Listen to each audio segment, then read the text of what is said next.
TVT au cœur de l'information.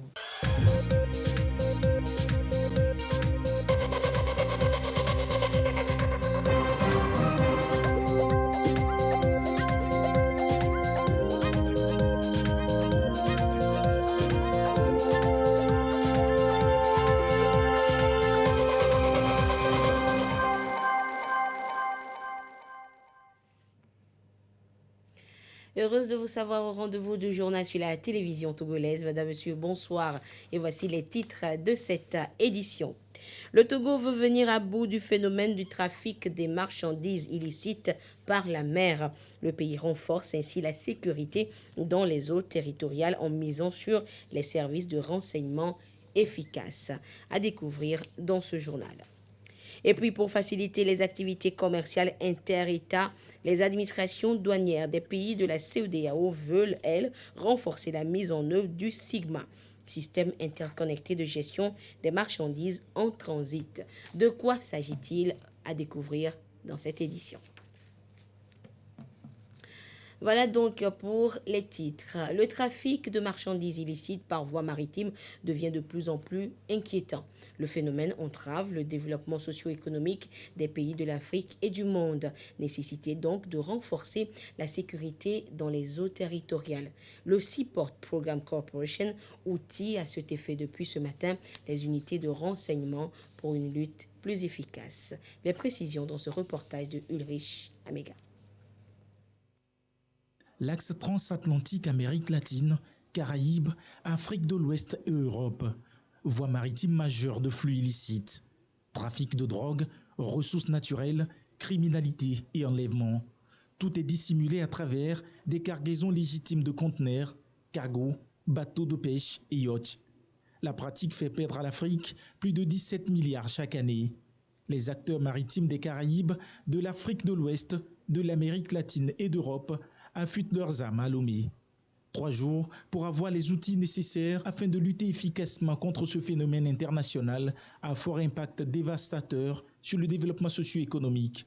Rencontre à l'actif du Seaport Program Cooperation, SICOP 5. Le principal but de ce genre de séminaire, c'est de partager la connaissance et l'information sur les modalités de transport, d'où viennent les bateaux, que transportent-ils, où sont les caches. Et c'est très important que les unités sachent ce qu'elles doivent chercher et où elles doivent les chercher. C'est de pouvoir utiliser les outils qui existent de circulation des bateaux sur l'eau, les outils techniques qui vont nous permettre de savoir quand est-ce qu'un bateau fait escale, où il a été auparavant.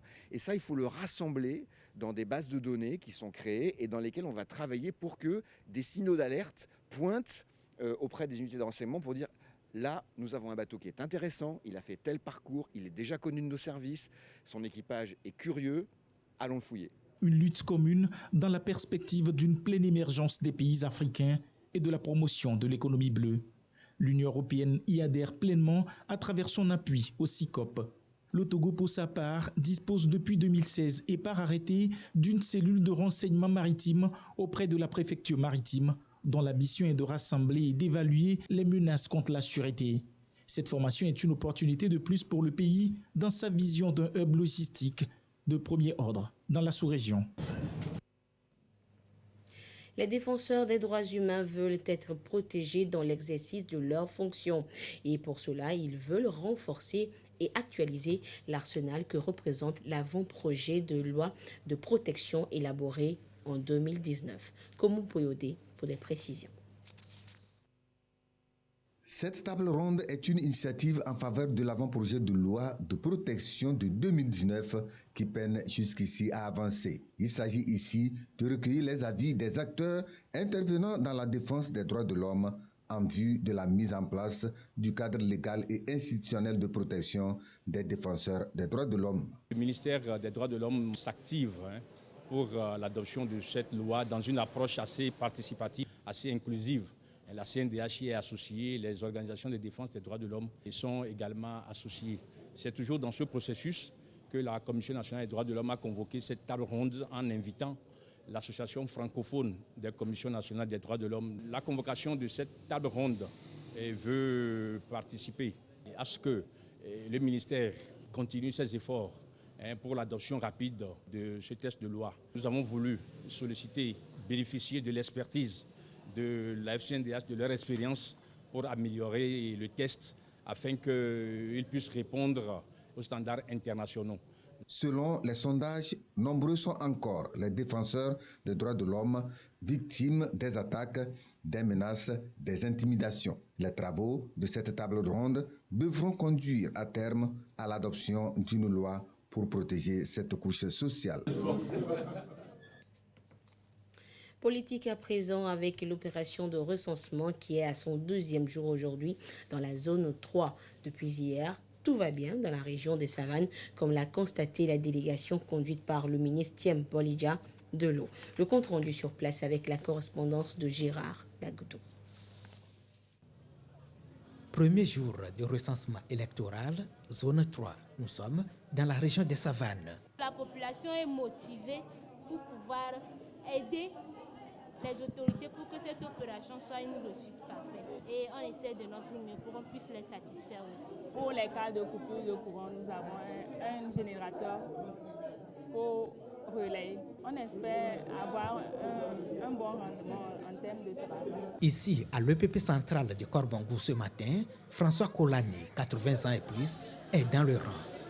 À l'aide de son ancienne carte d'électeur, établie en 2018, remplissage de fiches d'identification biométrique, saisie de coordonnées, prise d'empreintes digitales, suivi de prise de photos, laminage de la carte, puis signature du requérant.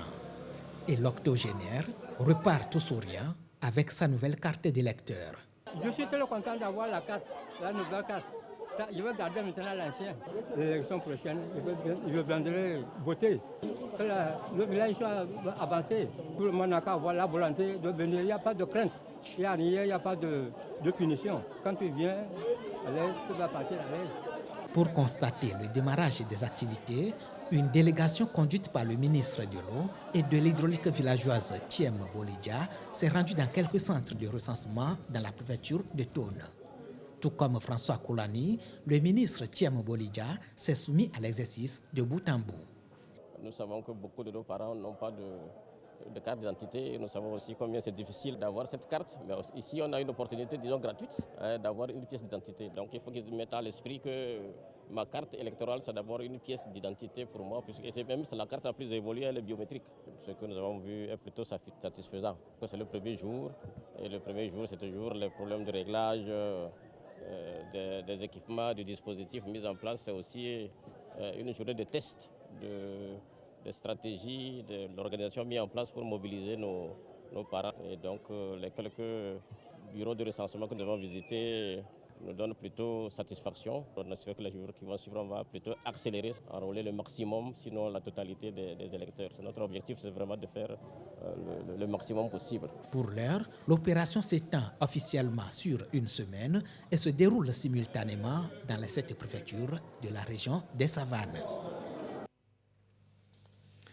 Je vous le disais en titre, depuis 2019, il est mis en place un système interconnecté de gestion des marchandises en transit, SIGMAT.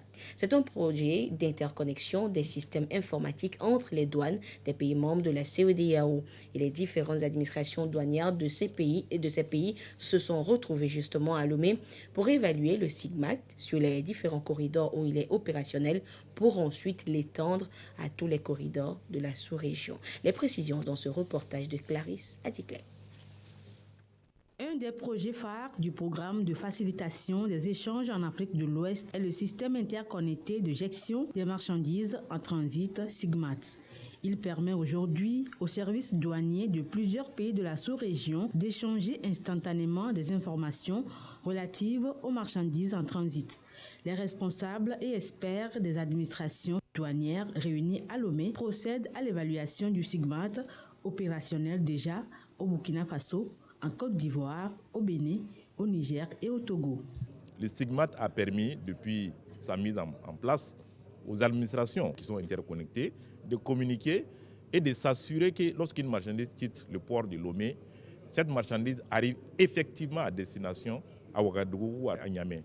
Ce qui n'était pas possible avant, puisqu'il fallait téléphoner, il fallait s'assurer et envoyer des missions de terrain sur Ouagadougou ou Niamey pour s'assurer que la marchandise arrive à destination. Mais maintenant, c'est le système informatique qui règle tout cela. 4 ans déjà que le SIGMAT suit son cours dans les pays membres de la CEDEAO.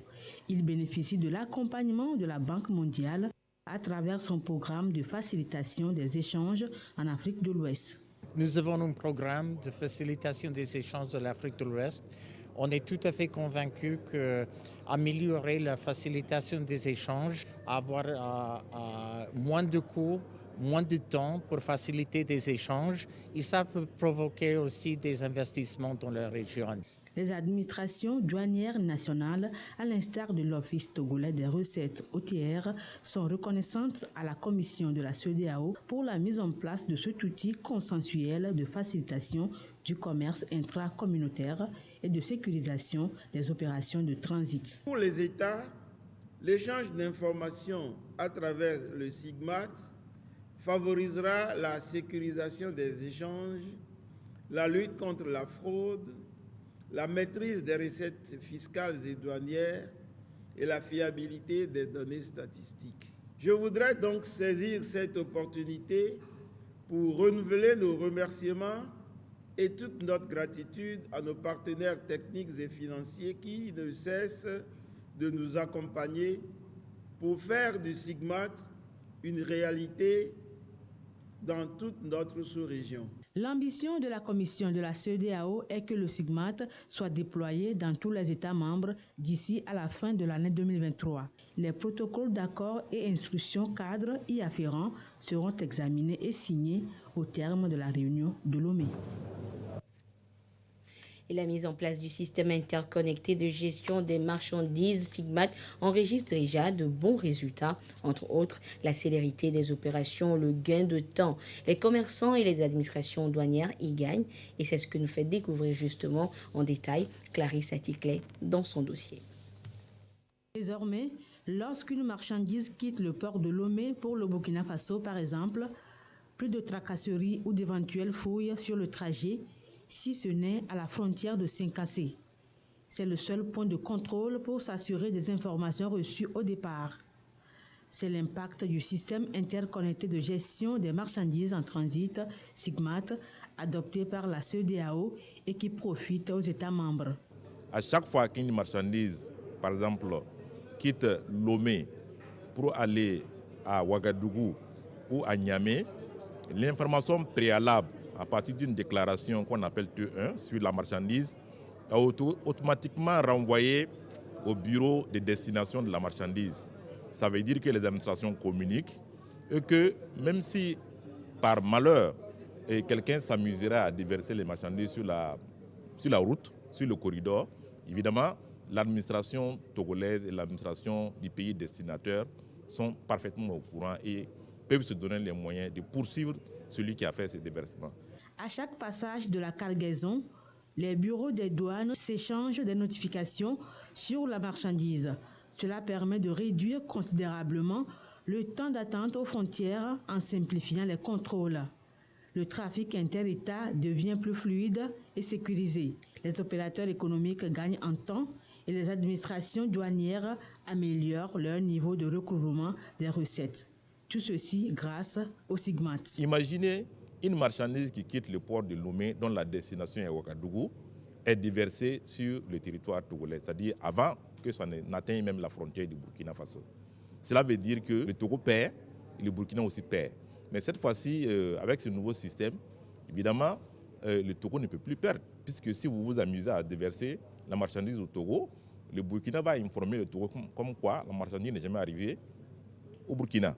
Et ça donne les moyens à l'administration togolaise de poursuivre celui qui a fait cette déclaration et de rentrer dans ces recettes qui ont été compromises par cet acte frauduleux.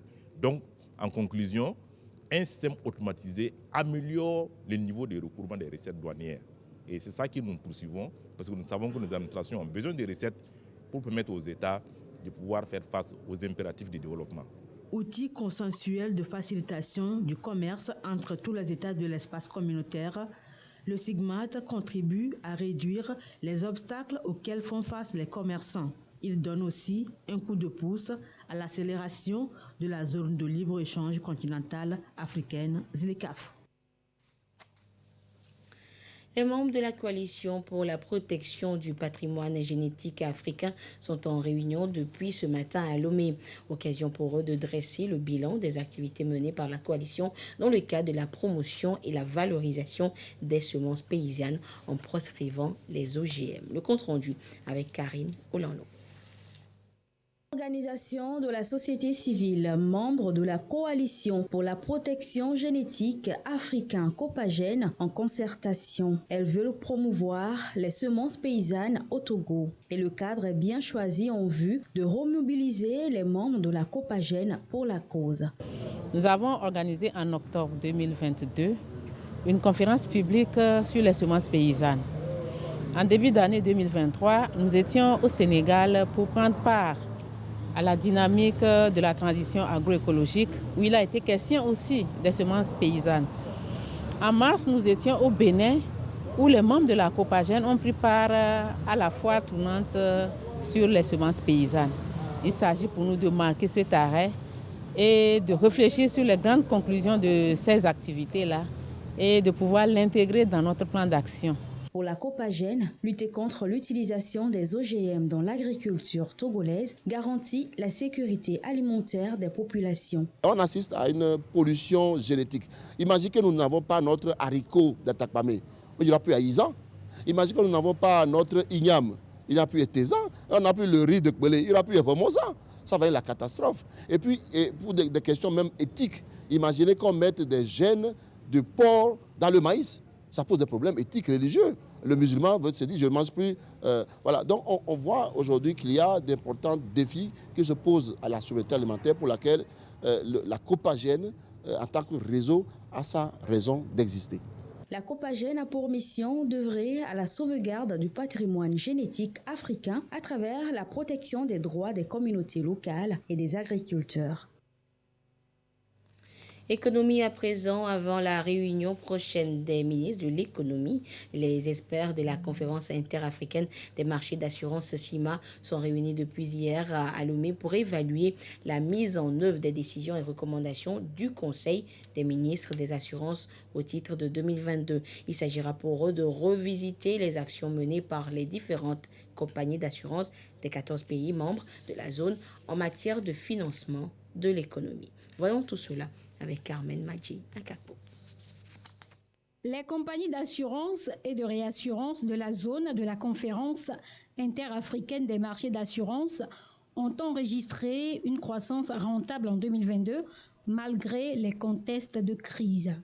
Les performances au 31 décembre 2022 sont bonnes. Pour mieux planifier les activités de 2023, le comité des experts est à Lomé pour faire le bilan de l'exercice 2022. Les propositions qui seront issues de cette rencontre vont être approuvées par les ministres de la zone CIMA lors de leur réunion prochaine. Les principaux dossiers que nous avons, c'est d'abord d'analyser les recommandations du Conseil des ministres donc de décembre 2022 pour voir quel est le taux d'exécution et puis pour rendre compte aux ministres. C'est aussi de préparer tous les dossiers techniques à soumettre aux ministres, notamment les dossiers de recours des compagnies donc, qui ont eu des décisions l'année dernière de la commission régionale. C'est aussi le lieu de faire l'exécution budgétaire de l'année passée pour pouvoir recueillir le quitus. Nous sommes là pour continuer à travailler pour la satisfaction des consommateurs de notre union. Au cours des dernières années, les réformes entreprises ont permis de rationaliser le marché des assurances, ce qui a favorisé une expansion significative du secteur. Sur le marché togolais, il y a plus d'une dizaine de compagnies d'assurance qui contribuent fortement au financement de l'économie. Nous faisons en sorte que la microassurance se développe au Togo, surtout que c'est dans la politique du gouvernement de faire en sorte que l'assurance soit démocratisée et que les populations à faible revenu puissent aussi avoir des produits d'assurance. La CIMA, conférence interafricaine des marchés d'assurance, est l'autorité supranationale de l'industrie des 14 États africains membres de la zone franc. Elle est créée par le traité qui établit une organisation intégrée de l'industrie des assurances au sein des États africains. Les membres de la coopérative d'épargne et de crédit Millennium Microfinance étaient en assemblée générale ordinaire. Responsables, membres et différents acteurs de la coopérative ont donc pris part aux travaux, ce qui a permis de retracer la santé financière de l'institution. Les résultats au 31 décembre 2022 sont satisfaisants à la fin de la rencontre. Carmen Madji Akapo pour des précisions. Millennium Microfinance se porte bien, en témoignent les résultats de l'exercice 2022. Au 31 décembre de 2022, cette institution de microfinance a enregistré plus de 4 milliards d'encours de crédit et 4 milliards d'encours de dépôt avec un bénéfice de près de 69 millions de francs CFA. Des chiffres qui traduisent l'engagement des membres à faire de cette coopérative une institution capable de répondre aux besoins financiers des couches les plus défavorisées. Millennium a adopté un travail assidu, un travail de rigueur, un travail de proximité auprès de ses membres et auprès de ceux qui font des activités génératrices de revenus dans la région maritime et plateau. Et aujourd'hui, on en est bien satisfait. Durant les 3 ans écoulés que j'ai fait avec la microfinance, Millennium, c'est de la satisfaction totale. Je remercie la Millennium Microfinance pour ce qu'ils nous font.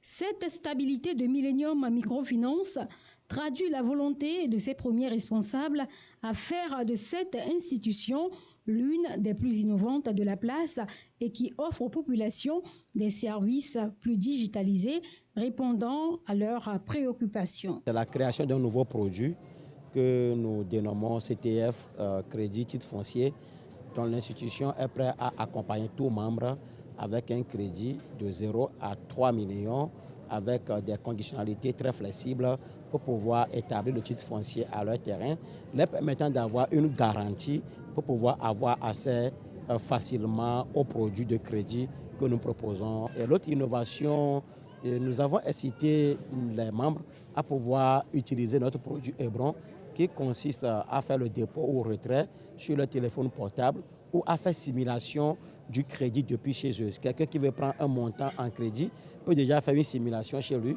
pour voir si je veux prendre tel montant, quel est l'intérêt que j'aurai à payer, quels sont les frais d'assurance que je peux payer. Et ça lui permettra quand même de se situer par rapport à ce qu'il attend avant de venir dans nos bureaux. Millennium Microfinance compte aujourd'hui plus de 43 000 membres et 7 agences sur toute l'étendue du territoire togolais. Pour cette année 2023, l'Assemblée générale a approuvé la création de 2 nouvelles agences dans le Zio et dans la préfecture d'Agoé. Au cours de cette Assemblée générale, le conseil d'administration de Millennium Microfinance a accueilli un nouveau membre. L'actualité hors du Togo, depuis 2 mois déjà, le conflit soudanais fait des milliers de déplacés. Les réfugiés se dirigent vers les pays voisins et en Centrafrique, par exemple, les ressortissants soudanais se comptent par centaines. Cela fait plus de 2 mois que les généraux soudanais se battent. Conséquence, des milliers de leurs compatriotes affluent dans les pays voisins. Plus de 350 000 personnes selon l'ONU. En République centrafricaine, il serait 14 000 selon les données du Haut Commissariat aux réfugiés. Ces personnes seront vite relocalisées. Donc nous courons derrière les temples pour que la pluie ne nous trouve pas ici à Mtafok. Sinon, ça sera difficile. Située dans la région de la Vakaga au nord-est de la Centrafrique, Amdafok est une zone qui enregistre d'importantes précipitations. La saison des pluies qui dure d'avril à octobre rend l'accès très difficile. Les demandes sont intenses en nourriture, en abri et aussi en eau. Nous essayons de fournir de l'eau avec les moyens de bord que nous avions trouvés localement. Ça veut dire que ce sont des chevaux qui transportent les 400 litres. La majorité des nouveaux arrivants sont des femmes et des enfants originaires de Niala au Soudan. Le pasteur Ismaël Ibrahim a fui avec sa famille à la recherche d'un endroit paisible. Nous sommes arrivés ici à la recherche d'un endroit paisible. Et si nous trouvons un endroit bien, un endroit sûr, nous resterons. Et nous ne savons pas non plus quand la guerre s'arrêtera. C'est pourquoi nous sommes partis. Nous ne savons pas vraiment quand la guerre prendra fin. Selon le HCR, il faut environ 445 millions de dollars pour faire face aux défis dans cette région. Depuis le début de la crise et l'arrivée des premiers réfugiés en avril dernier, les multiples missions des ONG se heurtent à la question sécuritaire. Retour en page nationale pour parler sport. À présent, le Togo participe au 9e jeu de la francophonie en juillet prochain.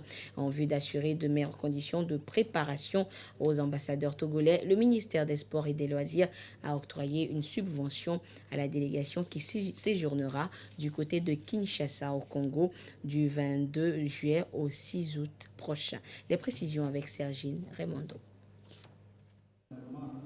Au 9e jeu de la francophonie, le Togo ne compte pas faire figuration. À quelques semaines de l'échéance, les ambassadeurs du Togo reçoivent la charte de bonne conduite des sélections sportives nationales, plus une subvention, de quoi rebooster la détermination des troupes. Je dirais que c'est assez et c'est déjà un bon geste.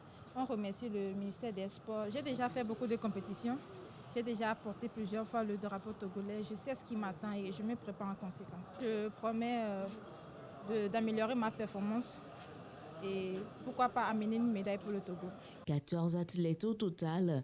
Ils devront s'illustrer à travers 5 disciplines. Le tennis de table, l'athlétisme, le handisport, le judo et la lutte africaine. Par rapport au choix des athlètes, cela est fait sur la base des athlètes qui sont compétitifs, donc qui ont réalisé les minima et qui sont les meilleurs dans les différentes fédérations qui sont engagées. Le Togo a veillé à ce que le genre soit respecté. Les subventions qui sont accordées aux différentes fédérations servent également à l'organisation des compétitions et des différentes activités des fédérations, mais également à accompagner les athlètes dans leur préparation. Les Jeux de la francophonie regroupent tous les 4 ans près de 3000 athlètes et artistes.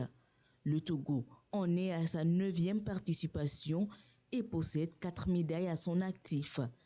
La 9e édition, c'est du 28 juillet au 6 août à Kinshasa au Congo. Autre sport à présent, le yoga et une journée internationale est justement dédiée à ce sport et c'est le 21 juin de chaque année. Mais par anticipation, la journée a été célébrée du côté de Kara et c'est l'université de la ville qui a abrité l'événement initié par l'ambassade de l'Inde au Togo. L'Inde, qui est le pays d'origine de ce sport qui impacte aussi bien le physique de l'homme que son mental. Voyons cela avec la correspondance depuis Kara de Nestor Mozo. L'université de Kara, temple du savoir, transformait le temps d'une journée en temple du yoga. Discipline sportive née en Inde, le yoga est encore méconnu dans le monde entier en général et au Togo en particulier.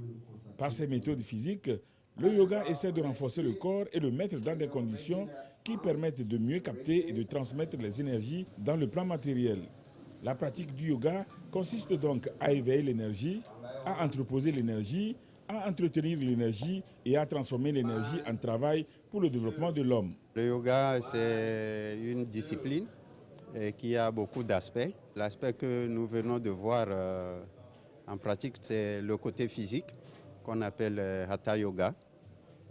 Ça comprend des disciplines comme les postures physiques, la respiration contrôlée et puis la relaxation. Le yoga ne se limite pas seulement à l'aspect physique. Il fait aussi appel à l'aspect scientifique et à la métaphysique. Le yoga a des effets sur la conscience. Il distingue 4 grandes facultés de la conscience. Les grandes facultés de la conscience sont l'intellect, le plus grand. Il y a le sensorium. Il y a aussi la notion de l'individualité, ce que nous appelons communément l'ego. Et aussi le centre de la mémoire. C'est cet ensemble de facultés qui forment ce que nous appelons l'esprit, la conscience. Il y a 9 ans que les Nations Unies ont accordé une journée pour célébrer le yoga. Et c'est le 21 juin de chaque année. Cette séance de démonstration du yoga à l'université de Kara est une célébration par anticipation, une initiative de l'ambassade de l'Inde au Togo avec le soutien de Steel Cube, une société indienne de production du fer à béton basée à Kara. C'est en vue de mieux faire connaître cette discipline. It is an ancient Indian tradition. C'est une tradition indienne et à travers le yoga, nous pouvons gérer des problèmes comme le stress ou l'harmonie entre le corps et l'esprit. Cela renforce le partenariat avec l'université de Kara. Comme il y aura l'événement à Lomé le 21 juin, qui est la journée du yoga, donc on a décidé d'anticiper avec l'événement de Kara. Contrairement à certaines perceptions, le yoga n'est pas une religion établie à proprement parler. Il ne s'oppose non plus à la vie religieuse et n'est pas en conflit avec une tradition religieuse quelconque. Et pour finir, le ministre de la Culture et du Tourisme constate avec beaucoup d'amertume la prolifération des chansons et films aux paroles et actes obscènes. Ceci compromet les efforts du gouvernement à l'éducation aux bonnes mœurs et à la citoyenneté et au patriotisme. Afin de mettre fin à ces pratiques qui n'honorent ni la musique ni le cinéma togolais, le ministre de la Culture et du Tourisme rappelle à l'attention de tous la fonction sociale de l'art, celle de former, d'éduquer, de divertir et d'adoucir les mœurs. Ainsi, en collaboration avec la Fédération togolaise de musique et les professionnels du cinéma, le ministre de la Culture prévient que dorénavant, des sanctions allant du retrait de la carte du but au drap et de l'attestation d'artiste ou de cinéaste à la radiation du registre national des artistes et au refus de soutien multiforme du ministère seront appliqués aux auteurs des dits actes. En cas de récidive, le ministre se réserve le droit de faire appliquer conformément à la réglementation en vigueur l'article 394 du Code pénal qui punit toute personne qui diffuse ou fait diffuser publiquement des incitations à des pratiques contraires aux bonnes mœurs par parole, écrit ou tout autre moyen de communication. Il en sera de même pour les producteurs, les promoteurs, les managers ainsi que les diffuseurs de ces contenus. Et c'est un communiqué donc du ministre en charge de la culture, Dr Kossi Lamadoko. Et voilà donc, c'est sur ce communiqué mis en garde donc que se referme cette édition. Merci de votre fidélité à la télévision togolaise. Excellence de nos programmes. Au revoir.